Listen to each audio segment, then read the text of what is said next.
what Ruth did for me. Yes. Yes. Ruth gave me dignity. Yes, she did. The wife of Billy Graham gave me dignity. And I said, I'm bringing her flowers. Yes. And there I am. Somebody had a Praise picture God. there, camera. Mm.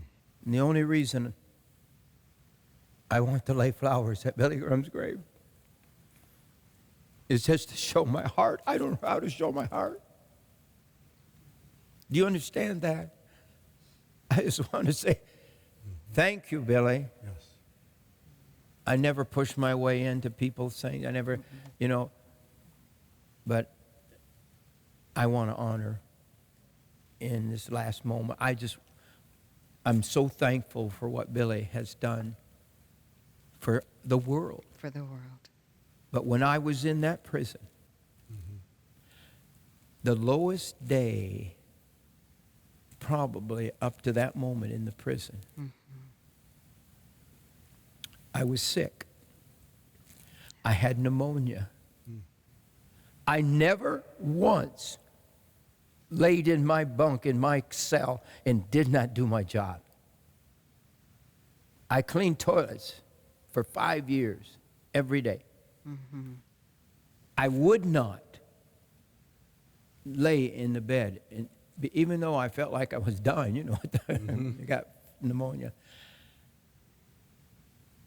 You know why I wouldn't do it? Why I wouldn't let somebody out? Because if I didn't do my job, another inmate would have to do my job. They would have to do my job and probably their job. And I was never going to have an inmate say, that Christian, that Jim Bakker, holier than thou, he lays in bed when I'm doing his work. But that morning, I cleaned my toilets. I had my shoes that had holes in the toes. They were my toilet shoes. I had 2 pair of tennis shoes. That was rich in prison. That was abundant living to have 2 pairs of tennis shoes. I had a good pair that I could wear to the visiting room to see Tammy Sue and my family. And I'm serious. My toes were hanging out of my shoes. Yes. And the guard called me. He said, they say Baker, they never say Jim. Baker, you have a visitor.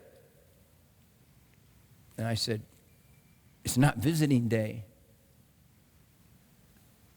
I didn't know who it was. I didn't know what it was.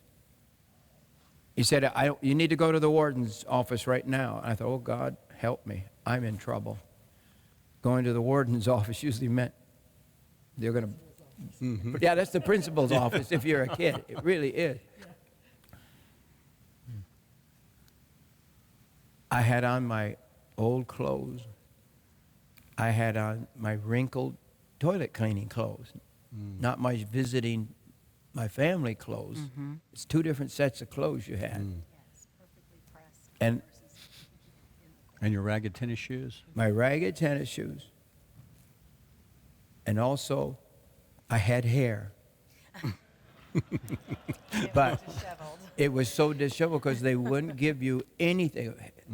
Hairspray could be a flame gun. Yeah. You just put fire to a weapon. spray of hair. Right. You ladies could get in trouble. Oh, yeah. Don't smoke if you're going to spray hair. You could go up in flames because, Yeah. it's really dangerous. Right. And so in prison, they don't give you anything. No hair goop, no nothing. And so my hair was Disheveled. my clothes were disheveled. I was sick with pneumonia. I looked like a man that had been sleeping under a bridge for years.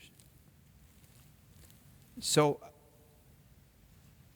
I walked over to the warden's office across the prison yard. And I stood out there, and I remember I stood on a piece of carpet, and one of the guards just walked by and said, Baker, what are you doing here? And I said, well, they called me the guard. They see the not the principal, the warden. And he said, well, you can't stand here. He said, go stand over there.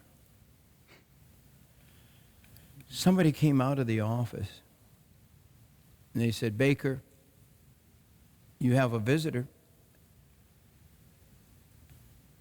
I said, well, it's not visiting day. Who's here? He said, has nobody told you? Billy Graham is here. He said, do you want to see him? I looked down at my shoes with my toes hanging out and my wrinkled clothes, and I was sick. I looked bad. And I thought, oh, the last time I saw Billy, he was on my show.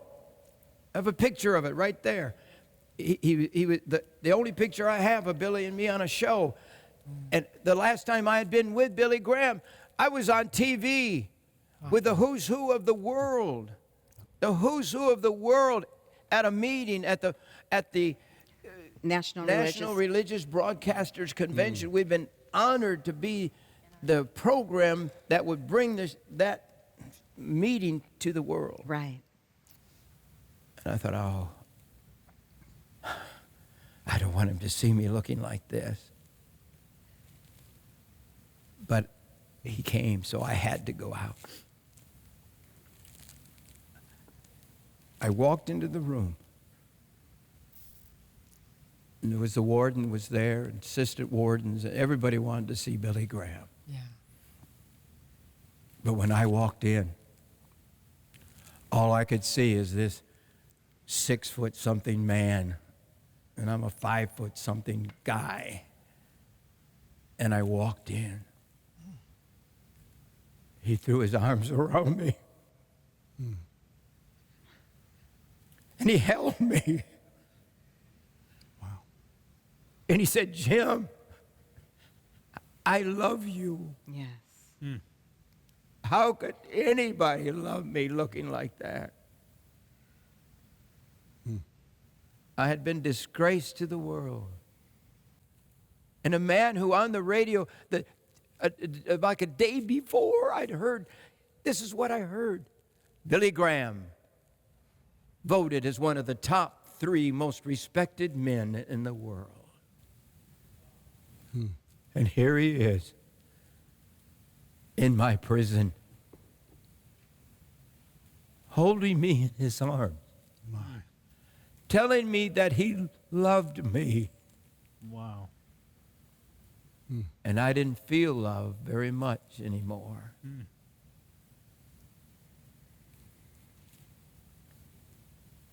And that's the man that's lying in that coffin today. That's right. Wow. That's why I just want to put flowers on his grave.